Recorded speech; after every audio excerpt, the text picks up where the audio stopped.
আপনার মৌলবাদীদের, মুসলিম মৌলবাদীদের নেতা হয়ে গেছে। এখানে মানে হিন্দু মৌলবাদ নিয়ে তার এত মাথা ব্যথা হলো কেন, এবং তাও বিকৃত করে। তখন আমার মনে পড়লো যে এর আগে আমার ইন্ডিয়ান এম্বাসিতে একটা পাসপোর্টের জন্য যখন আমি ভিসার জন্য গিয়েছিলাম, এক যে ব্যক্তির রুমে আমি বসছিলাম সে তার ফেসবুক পোস্ট পড়তেছে। তাহলে কিরে ভাই, এরা এরা আপনারা ফলো করেন, এর পড়তেছেন? তো সে চরম মুচকি হাসি দিল। আমি যে সে, সবাই বলে যে সে এজেন্ট, এটা কি সত্য? এবং সে আমাকে হাসি দিয়ে বুঝিয়ে দিল যে সে ওই ও তাদের নিয়োজিত মাল, এবং এটা বাংলাদেশকে একটা খেলা করার জন্য এখানে রেখে রেখে দিয়েছে। সে যখন ভারত বিরোধী কথাবার্তা বলবে, এই পতঙ্গের মতো ছাগলগুলো সেখানে যাবে, এবং এই ছাগলগুলোকে তখন তারা এটা স্ক্যানিং করতে পারবে, যে ইন্ডিয়ান এম্বাসি বা এখানে ওই ওই লোকগুলোকে স্ক্যানিং করতে পারবে এটা কারা কারা। যাই হোক, এটা তো আমার আর পার্সোনালি বলার কারো দরকারই নেই, আমি ওর ওর সাথে কথা ওই ওই প্রসঙ্গেই যাইনি। মানে আপনি যে কথাটা এখন বললেন, মানে আপনি কি তা আসলে বলতে চাচ্ছেন সব মিলিয়ে যে আহ, সে একজন মানে ভারতের ডিপ এজেন্ট টাইপের, মানে আপনার সাইলেন্ট এজেন্টের মতো কাজ করতেছে এখানে? কোনো সন্দেহ নাই, কোনো সন্দেহ নাই সে যে বাংলাদেশে নিয়োজিত একটা ভারতের এজেন্ট। কারণ তখন আমার সঙ্গে সঙ্গে মনে পড়লো যে সে আরেকটা ইন্ডিয়ান হাই কমিশনারকে দিয়ে যে বিশ্রী ভাষায় একটা পোস্ট দিয়েছে, বাংলাদেশের কোনো নাগরিক এটা দিতে পারে না। এবং ইন্ডিয়ান এমবাসি এই পোস্ট বুক মানে দেখার পর সঙ্গে সঙ্গে বাংলাদেশে যেভাবে তারা সক্রিয় ছিল ওরে তুলে নিয়ে যাওয়ার কথা, কিন্তু কিছুই হয় না ওর। তখনই হম। আমি আরো নিশ্চিত হলাম যে এটাই পরবর্তীতে পর্যায়ে সে যখন ভারতে পালালো, এবং ভারতে পালিয়ে ভারতীয় পাসপোর্টে যখন প্যারিসে চলে গেল, তখন তো আরো নিশ্চিত হলাম। এবং তার এক বান্ধবী নাদিয়া ইসলাম, তাকে অনেকে এখন চেনে, যে তার 3 ইঞ্চি আবিষ্কার করেছিল, সে নাদিয়াই প্রথম আবার প্রকাশ্যে বললো যে সে হচ্ছে যে একটা রয়ের এজেন্ট, এবং তার কাছে প্রমাণ আছে। সে পূর্ণাঙ্গ বিস্তারিত দিল কিভাবে সে রয়ের এজেন্ট। এই রয়ের এজেন্টের বাংলাদেশের একটা মাত্র উদ্দেশ্য বাংলাদেশকে একটা অস্থিতিশীল করা, এবং বাংলাদেশে মৌলবাদীদেরকে ক্ষমতায় এনে ইন্ডিয়াতে মৌলবাদীরা যাতে ক্ষমতায় থাকতে পারে সেই ব্যবস্থা করা। এবং পশ্চিমবঙ্গে যতদিন পর্যন্ত মৌলবাদীরা ক্ষমতায় না আসবে, বিজেপি ক্ষমতায় না আসবে, সে তার এই কার্যক্রম চালিয়ে যাবে। সে আমার বিরুদ্ধে কি লিখছে আমি এটার পাতা দিতে চাই না, এই জন্যই যে সে ফলোয়ার ব্যবসা করে। আমি তো প্রথম দিনে দেখলাম, এবং কয়েকদিন পরে সে আমাকে একটা স্ট্যাটাস দিল যে ওই দেবীকে নিয়ে স্ট্যাটাস লেখার কারণে আমার ভাই হার্ট অ্যাটাক করে মারা গেছে। মানে কত বড়, এটা কি বলে, গালি দিতে হয় আর কি, ডট ডট। আমি আমি বললাম যে ভাই এগুলো কি, হে হে হে হে, এগুলো করে। তা এরপরও আমাকে নিয়ে, সে যতবারই আমাকে নিয়ে ফেসবুক পোস্ট দিয়েছে আমি তাকে ইনবক্সে বললাম যে ভাই এগুলো কি, সে এলে আরে কি হয়েছে। তা আমি তখন বুঝলাম যে এর উদ্দেশ্যটা কি। এর উদ্দেশ্য হচ্ছে যে আমি তাকে নিয়ে কিছু বলবো, কিছু লোক এখানে এনগেজ হবে, তার আরো কিছু ফলোয়ার হবে, এই ব্যবসা নিয়ে সে চলতেছে, এই ব্যবসা নিয়ে সর্বশেষ এখন সে আমার আমার সঙ্গে ইয়েতে লাগছে, ইয়ে নিয়ে, যে আমাকে ওই ওই টেলিভিশন ডাকে কেন, আমাকে অমুকে চাকরি দিয়েছে কেন, আরে বেটা। এবং আনিস আলমগীরকে না নিয়ে অমুকে অমুকের নাম, তারা কারা যাদেরকে সে কয়েকদিন ধরে গালাগালি করে, মানে যাদেরকে গালাগালি করে তাদেরকে সে বলে যে আনিস তো পড়াইতে পারে না, ওরা পড়াইতে পারবে, ওদেরকে নাও। লাস্টে যে টক শোতে আমাকে কেন নিল, সেখানে ও আনিস তো কথা বলতে পারে না, মাসুদ কামালকে নাও, আর এই আব্দুল তুষারকে নাও। মানে আপনাদের প্রেমে না না পড়ছে না, সে।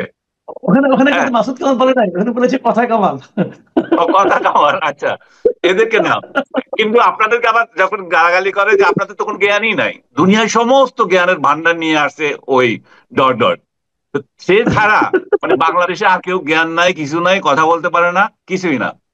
সে আমার সঙ্গে কেন লেগেছে আমি সর্বশেষ কথাটাই বলি। আমি 2 জায়গায় বলেছি, আমাকে যখন প্রশ্ন করেছে বাংলাদেশে যে সেনাবাহিনীর বিরুদ্ধে, রাষ্ট্রীয় বিভিন্ন প্রতিষ্ঠানের বিরুদ্ধে এবং সরকারের বিরুদ্ধে, ডক্টর ইউনূসের বিরুদ্ধে, খালেদা জিয়ার বিরুদ্ধে, সবার বিরুদ্ধে যে এই ডট ডটটা গালাগালি করে, এই এই লোকটাকে কিভাবে থামানো যায়। আমি বলছি একটাই উপায়, এই যে গোয়েন্দা সংস্থাগুলো আমাদের কি করে বা আমাদের সরকার কি করে, সরকার জাস্ট ওর চ্যানেলটা বন্ধ করে দিলে দেখবেন যে সব ঠিক হয়ে গেছে। সে যে ছাগলদের ইয়েতে নাচে, সেই ছাগল ফলোয়ারদের ইয়েটা বন্ধ হয়ে যাবে, এবং এটা বন্ধ হয়ে গেলে তার ভাত বন্ধ হয়ে যাবে, তার বকবকানি বন্ধ হয়ে যাবে। এখন তার কলিজা ধরে টান মারা হয়েছে, সেই জন্য সে আর আবল তাবল বকা শুরু করেছে। এবং ভেরি রিসেন্টলি সে যে ডাক দিয়েছিল প্রিয় দেশবাসী, আপনি দেখছেন যে 3জনও রাস্তায় নামে নাই, কুত্তাও নামে নাই। তো সে বুঝে গেছে যে তার ব্যবসা এখন পড়তির দিকে। সে যে ব্যবসা করে খেত ভিউ ব্যবসা চলতেছে না, আর আমি তো ভিউ ব্যবসা করি না। আমি একটা মানে অন্য একটা বিষয়, সিরিয়াস একটা বিষয়ে কথা বলতে চাচ্ছি। সেটা হলো যে ওনার যে সেই মধ্যরাতের যে ভাষণটা জাতির উদ্দেশ্যে, যে জাতিকে রাস্তায় নামার জন্য যে আহ্বানটা, সেই আহ্বানটা দেশের মানুষ অতটা মূর্খ হয় নাই বলে হয়তো নামে নাই, কিন্তু সে যেটা প্রত্যাশা করেছিল যদি সেটা হতো, যদি মানুষ নামতো, তাহলে তো দেশ জুড়ে একটা মেসাকার হয়ে যেত।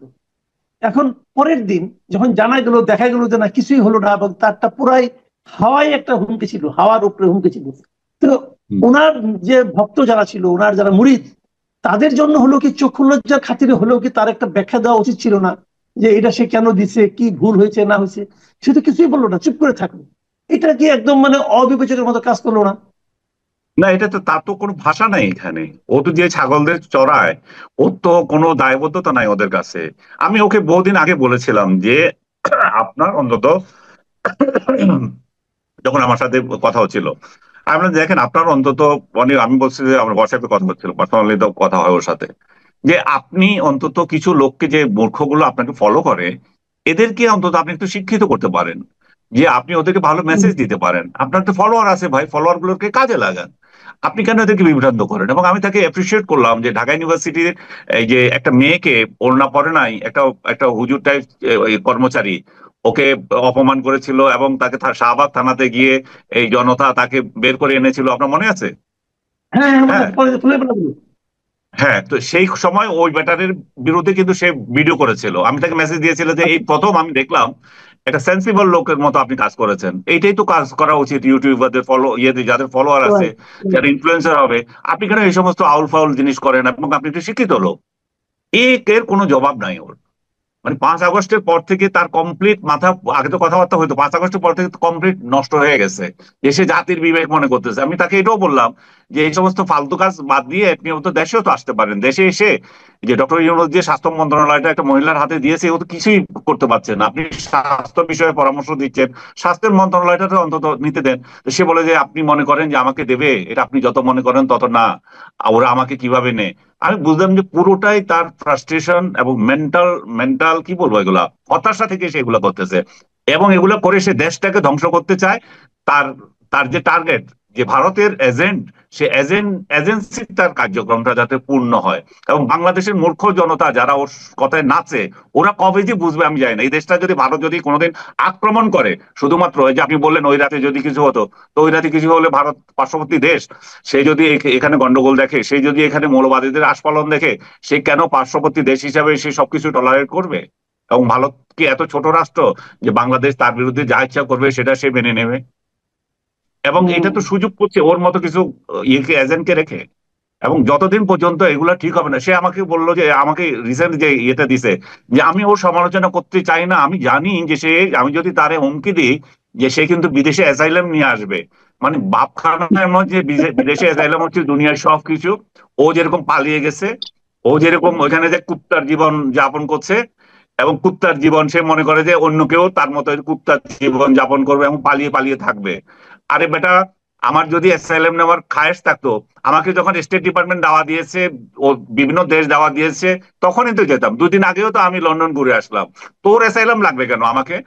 তোরে নিয়ে আমাকে ইয়ে করতে হবে কেন? আমার পাসপোর্টে তো এমন কোনো সিল নাই যে কোনো একটা দেশ, যে দেশে আমি যেতে চেয়েছি সেই দেশ আমাকে রিজেক্ট করেছে। আমি বিদেশে যাব কি যাব না সেটা হচ্ছে আমার ডিসিশন। আমি একজন বাংলাদেশি, বাংলাদেশ প্রেমী। আমি তোর মতো ভারতীয় দালাল, বাদা পাদা এগুলো নয়। আমরা বাংলাদেশকে ভালোবাসি, বাংলাদেশে থাকবো। আমাদের মত প্রকাশের জন্য আমাদের কিছু লোক আমাদেরকে সমালোচনা করবে, আপনাকে আমাকে, তারপরে আব্দুল তুষারকে রীতিমতো সমালোচনা করতেছে। আমাদেরকে সরকার অনেক সময় অপছন্দ করতে পারে, সেটা আমাদের সরকার, আমরা এখানে বসে করবো। তোর মতো বিদেশি এজেন্সি নিয়ে তো করবো না। আমরা যদি জেলেও আমরা যদি জেলেও যাই তখনও যাবে। সে দেখেন 2বার আমাকে উস্কানি দিচ্ছে যে ওকে কেন জেলে নেয় না। ওই যে বললাম, সেই দেবী হুম। নিয়ে যখন স্ট্যাটাস দিয়েছিলাম তখন, এবং এখনো, ওকে কেন জেলে নেয় না। ওর জেলটাই হচ্ছে ওর পছন্দ। কারণ হচ্ছে যে বাংলাদেশে যে কিছু কথা বলার লোক আছে, এগুলো কথা বলা বন্ধ হোক, এবং সেই যে ছাগল চড়ায় এবং এটা যে ভারতের একটা অঙ্গরাজ্য হোক, সেই যে তার কামনা, সেটাই যাতে সে চরিতার্থ করতে পারে। এই জি। বদমাসটা নাকি আমার কথা বলার রুচি হয় না, ওর নামটা নিতেও আমার রুচি হয় না, অথচ সে প্রতিদিন আমার নামে স্ট্যাটাস দিয়ে যায়। তো আমার, ওর যখন এত খায়েশ হয়েছে আমাকে নিয়ে ভিডিও বানানোর প্রতি 2 দিন পর পর, আমিও দেখি আমার লোকজনরা বলতেছে ওই, আমার লোকজন উল্টা